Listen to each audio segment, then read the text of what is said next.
Ho, ho, ho. G'day, everyone. Welcome to Lubrication Experts. And for the last episode of 2023, I thought I'd do something kind of special, or at least different. I don't know if it's special, but do a little bit of a discussion on things that I've learnt, in the industry, and do a bit of a recap of my experience over the last, 2.5 years since going out on my own. Obviously everything that's come along with the YouTube channel, and just some reflections on where I see the industry and where I think the industry is going and all that kind of stuff. If you'll excuse me, I'm going to take this off. That's better. So I don't have a guest for this episode, so I'm just going to kind of ramble a little bit. But I think it'd be worth going through some of the trends that I've seen, some of the technologies that I see on the horizon, some stuff that's really exciting about the industry, and some stuff that's not so nice. So I think I started off with an overall impression of the industry. What I think is really interesting that when you work for one of the majors, it's very insular. So during my time at Mobile, I had a great time and I learned a lot, but you do tend to only do business kind of with yourself. I find that there's not the opportunities to get out there, get yourself known, to interact with other people in the industry. I wasn't involved in ICML or STLE or anything like that.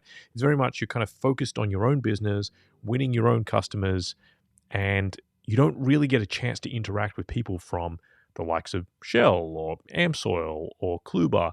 That kind of doesn't really happen. Now, partially that's because you guys are rivals and you're competing for the same business, but also there's part of working in a major, which is simply that there is no time for that kind of stuff. There's a lot of internal reporting that goes on.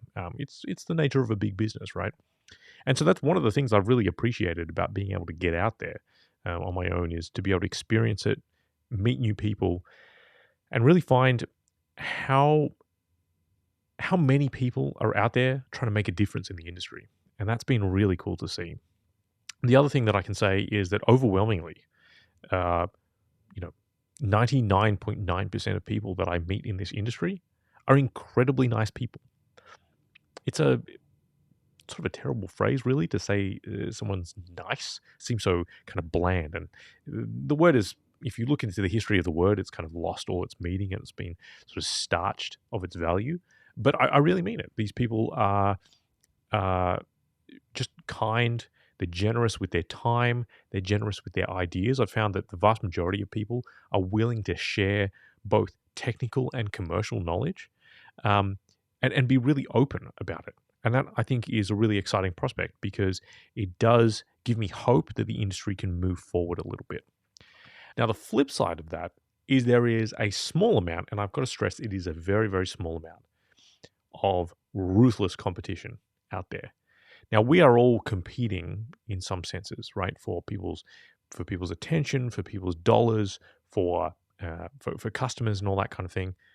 But just to give you an idea from an anecdotal experience, someone I know within the industry put out a call on LinkedIn to say, I'm looking for training. Do you know anyone who offers training? And someone else who I know in the industry replied and said, yes, actually, Rafe, the guy from the YouTube videos, Lubrication Explained, he does some training. Here's a link to his website. Maybe it's worth checking out. I know, and I'm not going to mention any names here because that's not necessary, but I know that second person who made the recommendation was later contacted on LinkedIn by other training providers, and told in no uncertain terms that it was, quote, irresponsible for them to be recommending uncertified and untrusted training. And that was kind of like the darker element of the industry that I'd seen, where it feels that in some instances, people are competing over the same scraps. And I would say, if there is a message that I could give to the industry, it's almost like that's unnecessary. And I don't mean that just because it was directed at me, but let's say, for example, filtration companies. I see filtration companies that are going after each other's business and trying to do each other kind of like out of jobs. And to that, I would say, is everyone in industry currently doing filtration, right? And the honest answer is no. There are plenty of businesses out there who are either not filtering their oil, or filtering their oil poorly, or not understanding where some filtration methods should be appropriately used, whether that's to remove water, to remove particulates, to remove wear debris, to remove varnish. They're using the wrong tools for the job. So until everyone is using the correct tools for the job, we should be going out there and finding greener pastures, right? There's wide open fields where people are not doing business with our industry at all. Let's educate those people first and go after that business before we kind of go after each other. Now, with lubricant brands, that's kind of a different story, right? Because everyone's using lubricants and we're all competing over the same patch.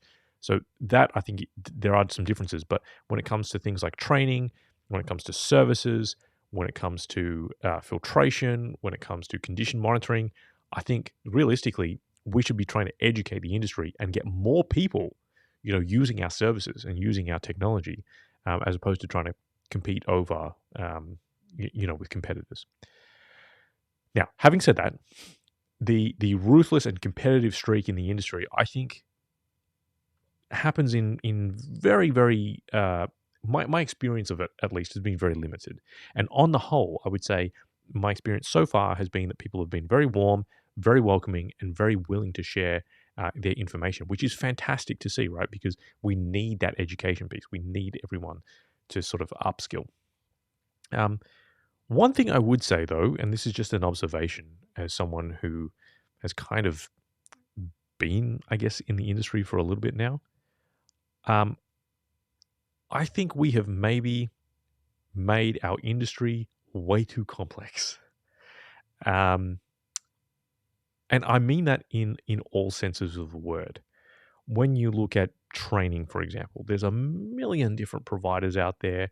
There's so many different certifications, and you need to broaden that discussion out just beyond lubrication, right? But between lubrication and reliability and maintenance, there's so many different certifications out there, and asset management. I think we've overcomplicated that, and I think the danger there is that we make it seem like just a money printing exercise, that we're coming up with all these certifications purely so that people can pay for training and pay to sit the exams. And that's obviously not the point of it, right? We're trying to upskill people. But I think that there is maybe some room for improvement there. But also, it's obviously not just all about training, but also complexity in the products that we sell. I was thinking a little bit.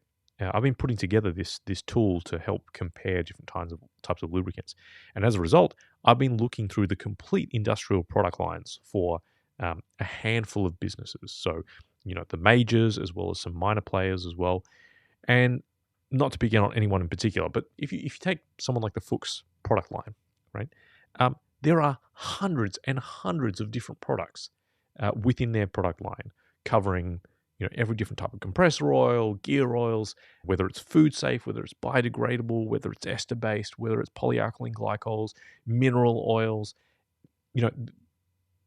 Just looking at the PDSs, it is easy to be overwhelmed. And I feel a great deal of sympathy for anyone who is having to interact with that product line. So think about, and by the way, I should say, I'm not picking out Fuchs particularly. I was just using them as an example. You could substitute basically any brand in there, right? Whether it's Shell, whether it's Mobil, whether it's Kluber, whether it's Castrol, anyone, right? Substitute anyone in there, and the product line is massive. And think about what that means for the end user. The end user is looking at a product line which might be 300 industrial lubricants deep and a similar number for greases. Someone from Kluber was saying that they have 2,500 products in the industrial product line. And yeah, let's say, for example, you're a mining customer, not all of that's going to be relevant to you. But the likelihood that you are going to select the optimum lubricant for your application among a forest of different options, the likelihood that that's going to occur is almost zero. And I worry that all of this development work that is occurring, at the likes of all the people that attend STLE, right? The development chemists, the formulation gurus, the technologists, the testers, all of this high-tech stuff that's going on is being lost at the ground level because people are not able to make the correct selection because they are drowned by choice and complexity. And I think that that's something our industry probably needs to grapple with a little bit because we have made things overly complex. Now, take a step back, right? Who sells lubricants these days? In my experience, it's very rare that, for example, the majors are selling you your lubricant. If you're an end user, most likely you are purchasing your Mobil or your Castrol or your Shell through a distributor or potentially a reseller. Now, think of most of the distributors these days are multi-branded. So have some sympathy for the poor sales rep, right, who's out on the road and one of his customers says, I have a particular gearbox. Which oil should I use? This sales rep needs to go deep into, let's say, for example, maybe you sell Total and Shell, right, as a multi-branded distributor, to be able to make a selection within two now product lines. The chances that you're going to get that selection right are increasingly small, especially with the workforce that we have. Now layer on some more complexity. Imagine that you're now being sold to by a reseller.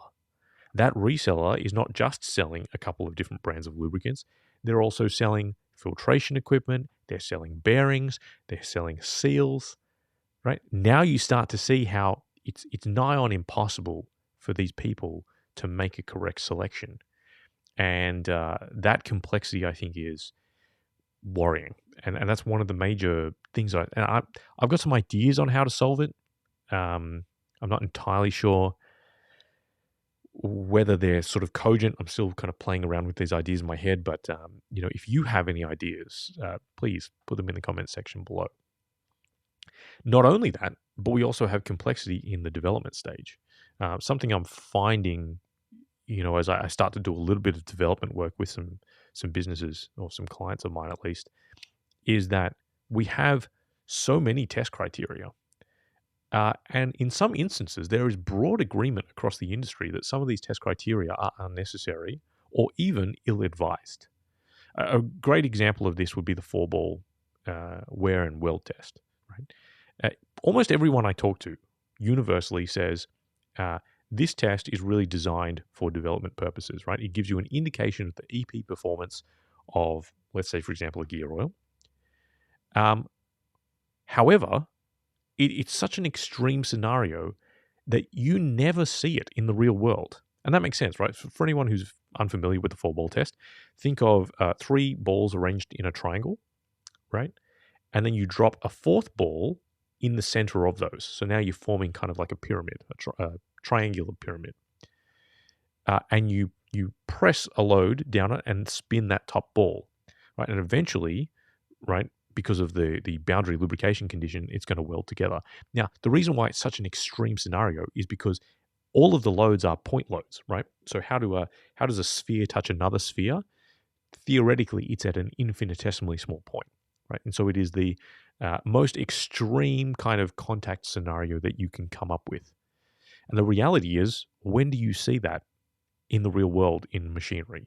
And the answer is you don't, right? You generally see, let's say, for example, in gears, it's a rolling and a sliding action, so it's usually a line kind of load. Sometimes the load is an ellipse.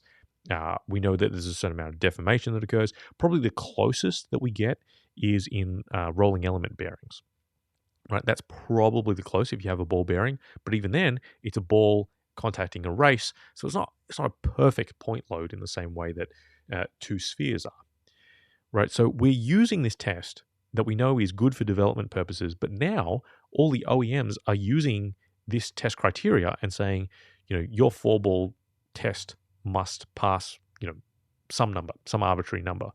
And it's kind of been taken up as a default in the industry. And I don't know that it should. And it seems like there's pretty broad consensus across people that I talk to in the industry, at least, that test should not be done. Should not at least be reflected on the PDS, right? For comparison purposes, you shouldn't be selecting a lubricant based on the 4-ball test, and that it's probably not a good thing to have in OEM specs. So now that is just one example in a microcosm of many, right? Of which we have a whole bunch of different tests, which add complexity to the development process, and I think really hinders the development.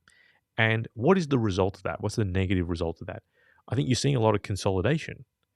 Um, you know, uh, I have this project that I'm working on, which I'm hoping to talk about next year. But it has been born out of the fact that uh, formulation these days, when you're working for an oil company, is extremely boring, right? It's terrible to say this, but um, uh, most formulation that occurs in oil companies now is a matter of calling Lubrizol, Afton, Infinium, King Industries, someone like that, and saying, I need a gear oil. I need it to have micropitting performance, and I want to be able to mix it. I want to make it a synthetic. Do you have an additive pack for that? And they say, yes. They tell you to buy this additive package, and they say, mix it with this base oil, and it will give you such and such specs. So all of the development has been handed over to the additive companies, and they are the ones who are pushing things forward, and they are doing the testing. Unfortunately, what that's done is it's kind of commoditized lubricants, because none of the well, I shouldn't say none, but the majors and the smaller companies down the chain, they don't have an opportunity to do development work because we've raised the bar too high. The testing requirements are such that it costs way too much money to basically do um, like a standalone formulation of your own. You really need to piggyback off all the approvals that have already been achieved by the additive companies. And I think that restricts the amount of innovation that we're seeing in our industry. And that's a little bit of a concern, right? When we need innovation. When you look at formulations now, they're not significantly different from like 30 years ago.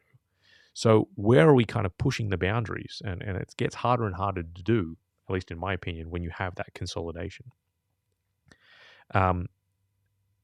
There's even things like, let's say, for example, we're setting arbitrary limits. If you look at the API and ASEA specs, for example, we set minimum criteria for phosphorus levels. Now, this was probably done with good reason, right? But if you think about it, why do we set a maximum phosphorus spec, and why has that maximum been decreasing over time? Well, that makes a lot of sense, right? We're concerned about things like catalyst fouling. We're concerned about plug DPFs. That's why sulfated ash levels have been going down. But does it make sense to put a minimum phosphorus specification on it? In my opinion, no, right? The minimum phosphorus spec is really there so that people don't kind of cheat, right? So we know, for example, that phosphorus is the main anti-wear chemistry. It's present in phosphate esters and in ZDDPs, where obviously the P stands for phosphate. And we've set this minimum criteria, and I think it's basically a safety mechanism to be able to say, well, there aren't really any alternative anti-wear chemistries out there. Everyone's using phosphorus. So the way that you can tell that someone's not cheating is by having a minimum phosphorus spec in it. Therefore, it's likely to provide anti-wear protection to your engine. And I kind of get that argument from a consumer protection standpoint. However, what it does do is it excludes any kind of new anti-wear chemistry, right? We, by definition, cannot innovate in that space, because if we come up with an alternative chemistry, you're not going to be able to get an API license. And so that, to me, that sort of layering on of self-regulation and complexity and consolidation at the additive company level, to me, that is a bit of a concern for our industry going forward, when what we need is groundbreaking innovations. And one of the reasons I want groundbreaking innovations is because we know how important our industry is. We know how important it is to kind of like a sustainable future.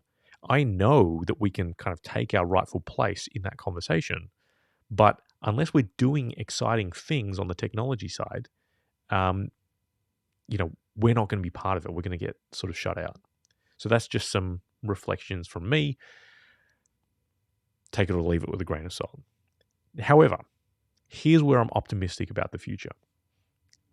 I think that there is the convergence of a number of really exciting technologies that are going to change how lubrication is viewed.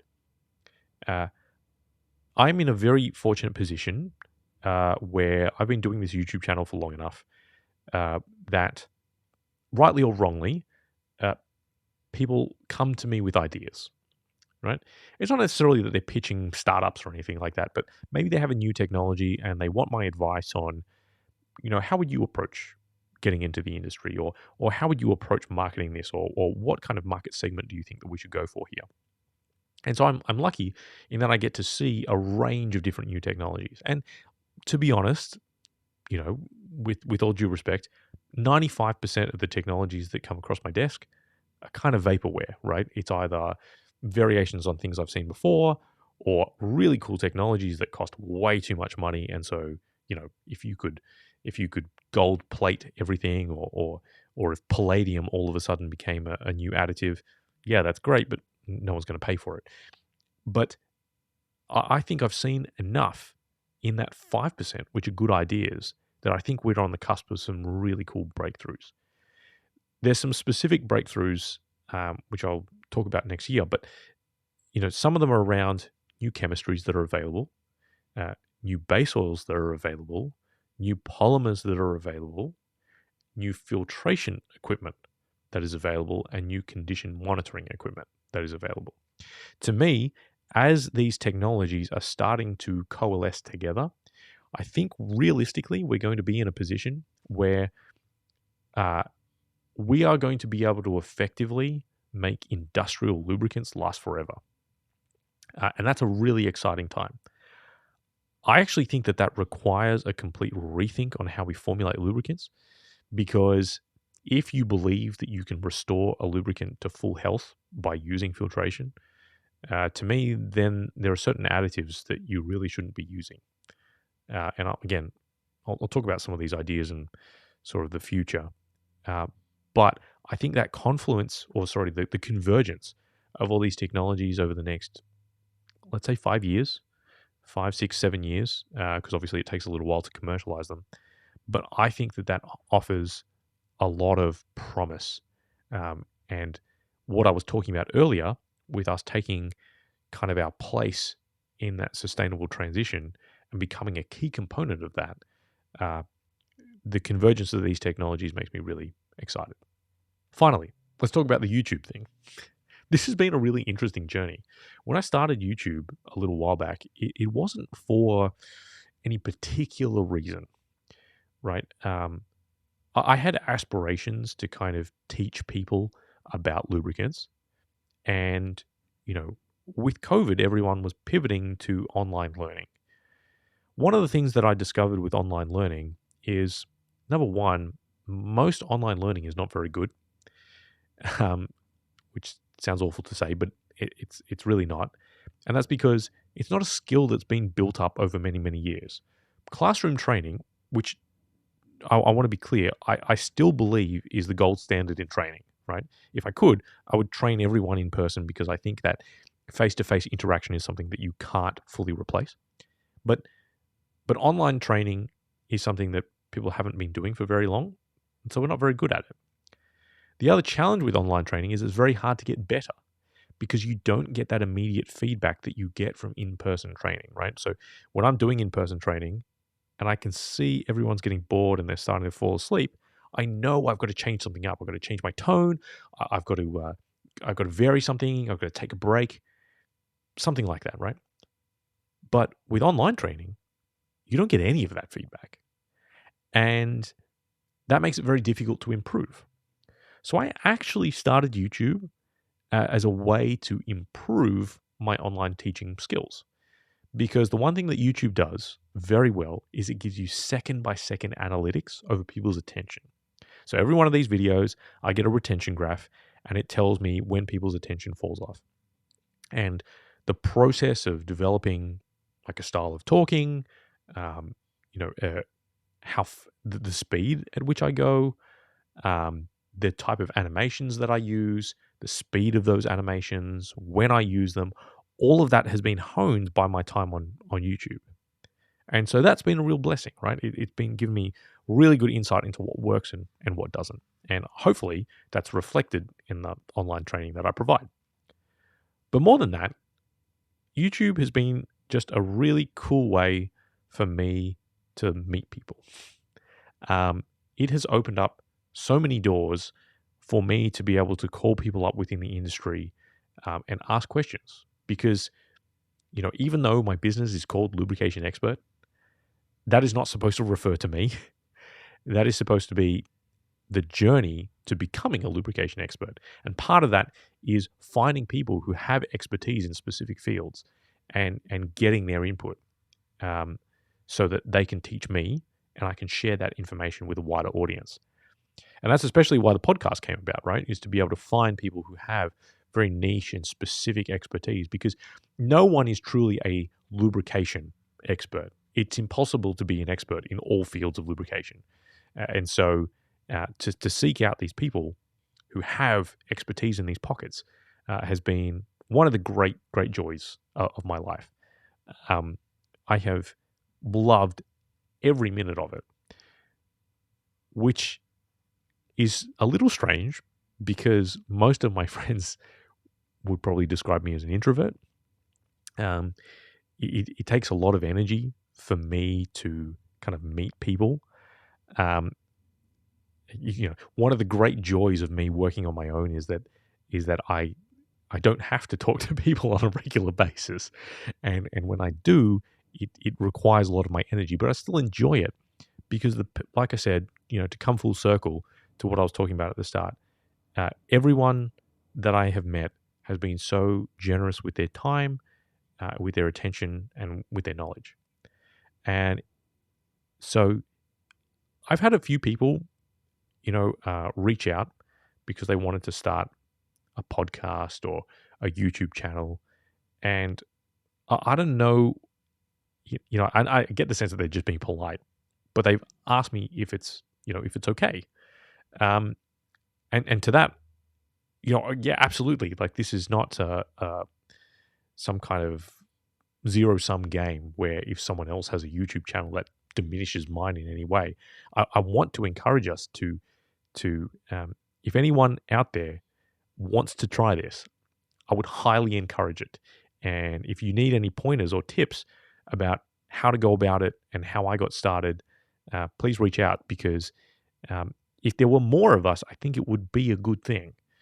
Different teaching styles, different styles of interviewing, of doing podcasts, of getting out there. I think that would be super valuable. Right. So if that's something that you're interested in, please reach out. Finally, just the direction of this channel and this podcast. Next year, I'm going to try and do some more kind of real world stuff, get out there and show people a little bit of a behind the scenes of the industry, how things work. And so if you have any ideas for that kind of video, please let me know. I'd like to be able to do a few more demonstrations and things. So you will see that the videos will slightly change a little bit. I'll still try to do the explainer videos, and I'll still continue with the podcast. The other thing is, with the podcast, if anyone is interested, I am considering taking on some sponsors for that. So I feel up until this point, I've never really wanted to do it because this wasn't a commercial enterprise, but I have had a couple of people reach out and say that they're interested in sponsorship of the podcast, and it is something that I'm considering. So if that's something that you would like to be involved with just to support this channel, then please let me know. But, otherwise, I really, really hope that everyone has an awesome Christmas and New Year period. I know that not everyone celebrates Christmas. So for those of you who are not celebrating a religious holiday, then I hope you have a really good New Year period. Obviously, there's going to be a lot of people in our industry that are very busy with plant shutdowns and the like. So if that's you, good luck and stay safe. And I just, again, from the bottom of my heart, thank you so much for everyone who has, watched and supported. And I'll see you in 2024.